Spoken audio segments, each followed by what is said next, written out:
Hello, everyone. Welcome to Inclusive Collective, where we share stories and learnings of inclusive people, organizations, and innovation. I am your co host, Nadia Butt. I'm an organizational development and belonging strategist.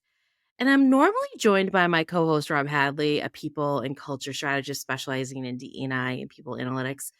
But we are on a bit of a summer hiatus. So it's just me today. Lucky you. Um, so, first, I wanted to wish everyone a happy summer. If it's not humid and hot, then it's rainy, stormy, and there's a tornado watch. So, I will say that if Rob were here, he'd probably say something sarcastic like, Yay for climate change. Either way, we hope you all are enjoying your summer days and evenings with your family and friends, staying safe, and eating plenty of ice cream.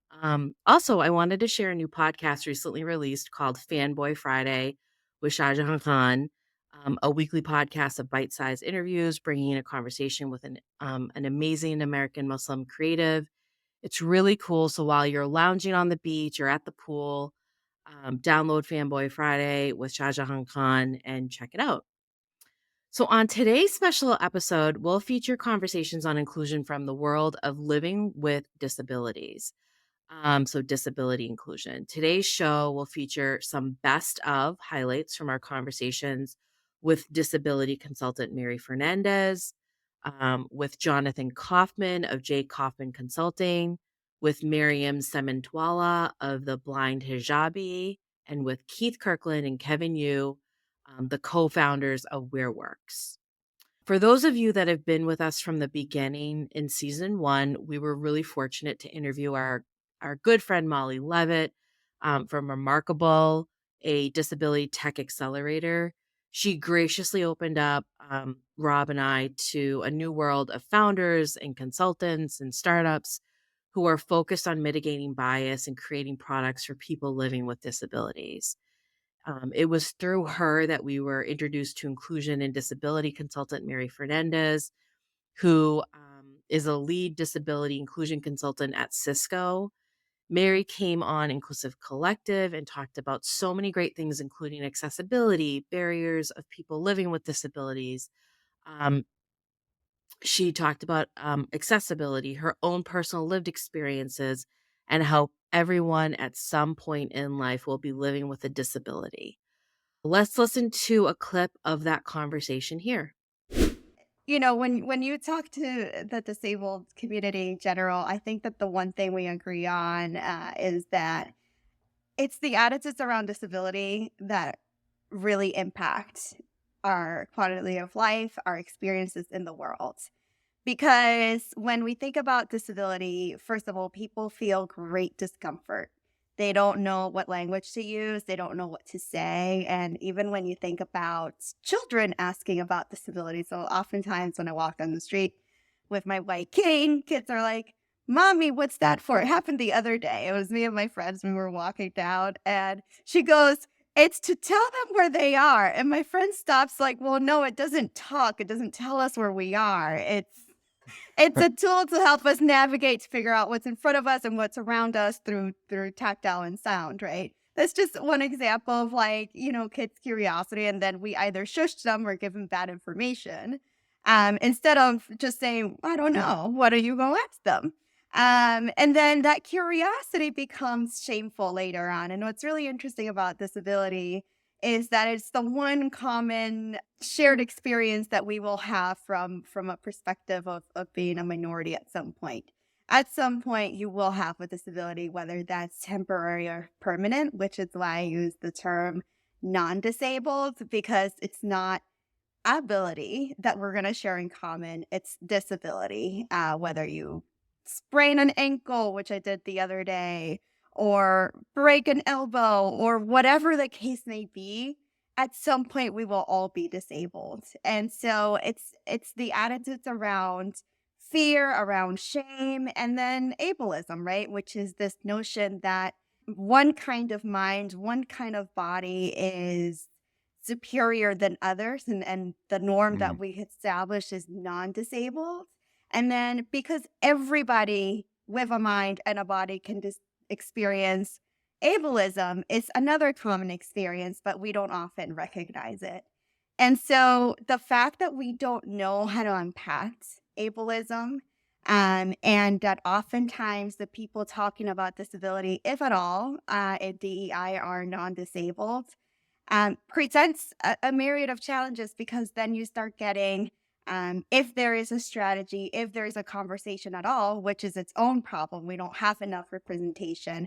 Disability is often forgotten in DEI. But Mhm. if you do have a point of view, it's coming from non disabled people. Hmm. It's being led by non disabled people. It's not centering communities. It's really led from this point of view. It's almost making non-disabled people feel better about themselves because disabled people are a charity case in essence, and that's a reflection of ableism.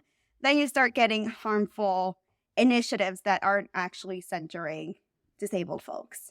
And so to Mhm. me, that's really the biggest barrier. If we can start even learning how to talk about disability in a way that is constructive, that is helpful, if we can start recognizing our own ableism because we all have it, then we will be taking a step in the right direction around, okay, we at least understand the issue. We understand the core barriers, then we can start dismantling them. Right now, I don't think that from that perspective, we even have a real true understanding. And then accessibility, to me, disability inclusion and accessibility are interlocked, but are not the same because accessibility really refers to how people are able to navigate, operate, interact in the world, whether that's physical, right, through like ramps and signage and being able to reach things at whatever height you might be approaching the world from. That's like the infrastructure. Same goes for digital accessibility. Am I able to navigate, operate, interact, and use any tool, technology, software, platform in the way that it was intended to without barrier because I'm using assistive technology. So that's the infrastructure. That's to me, that's the bar. That's the lowest common denominator, and we're not there. That was inclusion consultant Mary Fernandez. We'll be right back with more stories of inclusion from the world of people living with disabilities.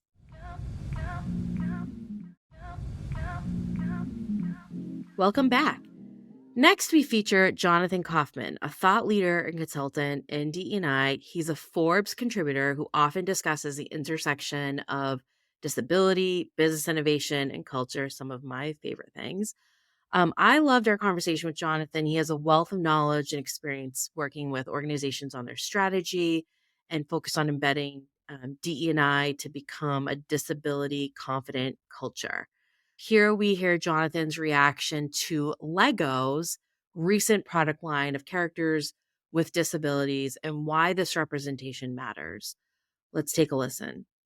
It's all about representation. And you're talking about the sort of diversity of representation and being able to have something like Legos is really great. And when you're talking about using products that is designed for early intervention, what this does is it then acclimates young children to say, that the fact is there is such thing as human diversity. I always scratch my head at saying, wait a minute, there's diversity in nature. Why can't we figure this out as human beings? This is really a major flaw. But I loved it. Again, you should have heard from certain corners of the United States how woke this was. Mm. Hey, that's political. To me, it's sort of problematic in the sense of this is about understanding who we are in terms of the diversity of what it means to be human. Mhm. Simple as that. And if you have greater representation earlier in one's development, it's a win-win. That was Jonathan Kaufman, DEI thought leader. We also had Mariyam Cementwala, who joined us on Inclusive Collective in our most recent season. Miriam has a long career as a lawyer and working at the State Department. In our conversation with her, she talked about her reason for launching her website called Blind Hijabi. Miriam talks about the need to belong and why transformation is necessary. Let's take a listen to a clip here. It's a personal choice.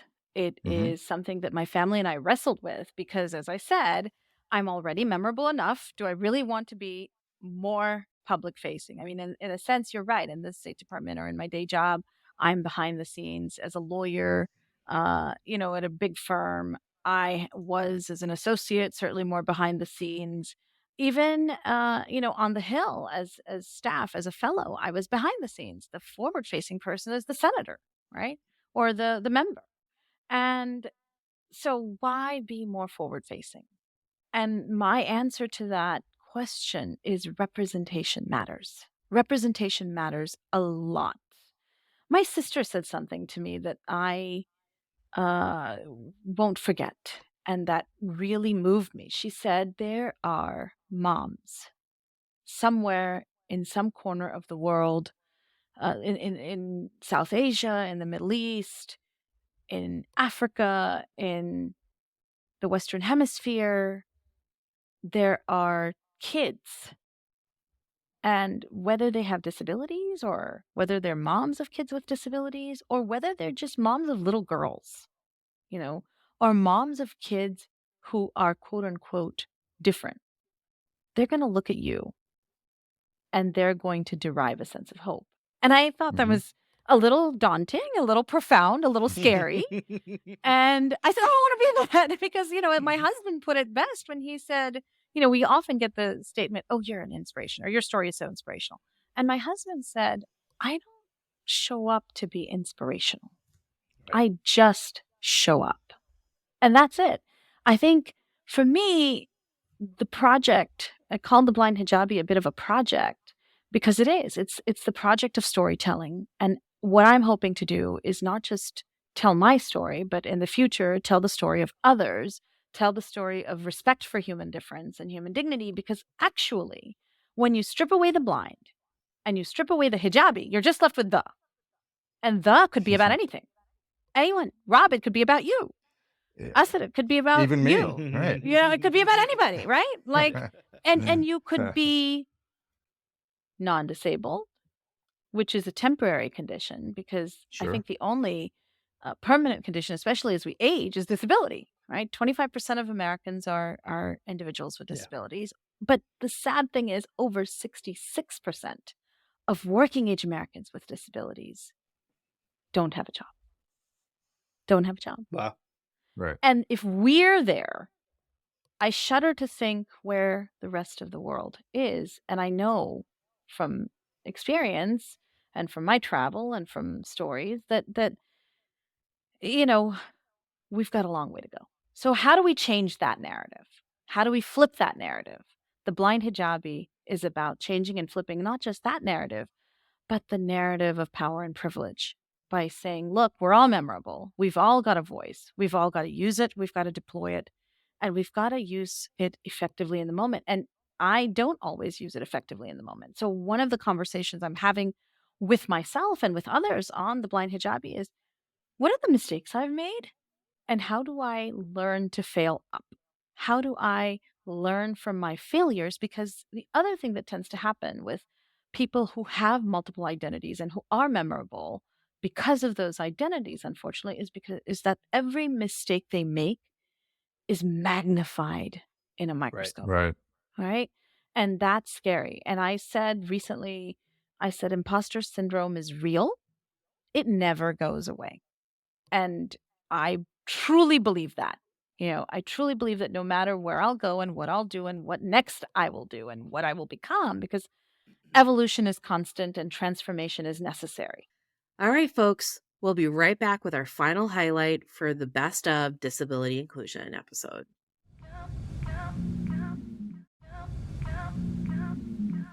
Hi, folks, welcome back. Finally, I wanted to highlight our conversation with co-founders of the leading haptic platform company, Wearworks. Keith Kirkland and Kevin Yu are doing really innovative and fun work, particularly in the haptic space, hoping to make the world a more accessible place. In this clip, we discussed how the world is not accessible enough and their desire to want to help change that by creating a product that uses touch to communicate movement information with inclusive design in mind. Let's take a listen here. I didn't meet a person who was blind until I met our advisor, Mhm. like who was a friend of Kevin's. So, you know, I can't say that in my world where I was going, it was like, oh, how this is the goal to build technology for people who are blind. And my personal door, I was really interested in how do we use touch to communicate information? And more importantly, I was interested in how does touch communicate movement information? And, when Kevin came to me with the idea around, because I was like, hey, let's work on my haptics kung fu suit, right? I mean, it's not really that much of a market. And when Kevin came to me with the idea of after meeting Marcus and having a conversation with him around being lost, coming to campus to give a talk to some of the designers that Kevin were working with at the time and getting lost on campus and his challenges around that piece of it. And he brought in like haptics as a way of like navigation. I was like, wow, navigation is just a simpler form of movement than kung fu. Like instead of Mm. three-dimensional space, it's two-dimensional. Instead of multiple points all over the body, it's one point. Instead of like three-dimensional space, like and moving in any direction, the whole command system is go straight, turn left, turn right, wrong way, you've arrived. And so the Mhm. opportunity that I saw in working with the blind and visually impaired was the navigation piece, building something accessible, building something that actually like benefits and changes the world. And more importantly, building the foundation for how do we start to understand how to communicate, using the sense of touch without needing a visual or an audio component as a as Mhm. a as a subsidy or a subdominant portion of it. And Mhm. so that was my opening into this world. And when we came into the door as well, we hired people who were blind and visually impaired as consultants. We had to ask some really, I mean, like, very personal questions. Like I was, Mhm. like we pay people like, what's your morning routine? How do you go to the bathroom? Like just Mhm. very, very personal questions that like we needed to understand it in a really, really deeply nuanced way so that we could figure out like where does this product actually fit into people's lives. Um, Kev, I think that, your opening with Marcus and especially the initial testing that you did was super critical to the work that we started. So maybe you want to spin that Yeah. story. Tell us that story, Kevin. It was an early journey, right, to something very exciting. And I've always learned from one of our mentors, Henry Yu. He was kind of my father figure of campus, right? And he has the same last name as me, also Korean stuff. So I was like, hey, really mentor. Yeah. But he was also really famous for design and his user experience understanding. He was kind of this madman genius that I would say just never enacted unless he really knew what was going on. And so one of the stories that he told a long time ago was this person that was designing for the elder. And she literally dressed up entirely as like an elder woman for like Mhm. weeks, and nobody knew like who this person was. Like she just held that for a very long time and just like experienced life as somebody with arthritis and somebody who was, having trouble going up the bus steps and all of it, all of the above, right? So you get to understand a bunch of elements of where you could, improve Mhm. a life of somebody that's living with a Sure. certain condition. So when this, was told, obviously it hit me very deeply. And this is the way that I like to design as well, right? You can't just start a problem and expect people to follow that problem to a solution. I believe that, with the problem already like stated Mhm. existing in the world, you as a designer or industrial designer or architect or whatnot, in the creative field, you get to morph that into something that could really change the world. So one of the major thing that I did do once I did meet Art Marcus, who was the friend that became blind, and he's the one that invited to a small group that I was hosting for inclusive design or mentalities. That was still very new at the time. Like Mhm. haptic was new, and so was like inclusive Mhm. design. It was just made popular Mhm. by Apple, like a couple of years after. But before then, nobody even used the words like Mhm. inclusive design as Mhm. frequently as we do now. So back then it was like, hey, we're doing something like this because I'm tired of designing cars and yachts and these crazy things that will improve life by like 5%, 10%. And Mhm. my father will always say, make something that will do a 180 spin, make that big Yeah. impact in life. That's what you can actually Right. do with your skills. So with some of this mindset, I was living in the West Village at the time, recently after graduation. And I went through 2 weeks of walking around the city, center of Manhattan, in Washington Square Park, all around with our, previous co-founder as well, Yong, and he would drive me around, and I would go visit and meet friends completely with a blindfold on first because I would always just Uh-huh. unconsciously open my eyes. It's very difficult to just put Right. yourself in a state. right? You forget, or you just do it unconsciously. So for the first week or so, I'll be cheating a lot, just opening my eyes. So I had to put a blindfold on. And then after a week, I felt more comfortable to just get around with my eyes closed. Oh. I had a cane. I had the Wayband prototype, but mainly I had just my senses. And I understood how important it was to have audio sense, not be distracted. I understood that Mhm. like deeply. And also the major things that I was taking for granted, like just general orientation, right? So one time I was holding a car, waiting for my friend to come back from his place after picking something up. And I decided to just let go of the car for a second, just to like walk towards an interesting sound of bird or something. And then I was trying to find the car again, and I couldn't. I Oh, completely wow. lost my orientation. He found me after like 10, 15 minutes, found me like walking closer into the forest. And he was like yelling my name, like, dude, Yeah.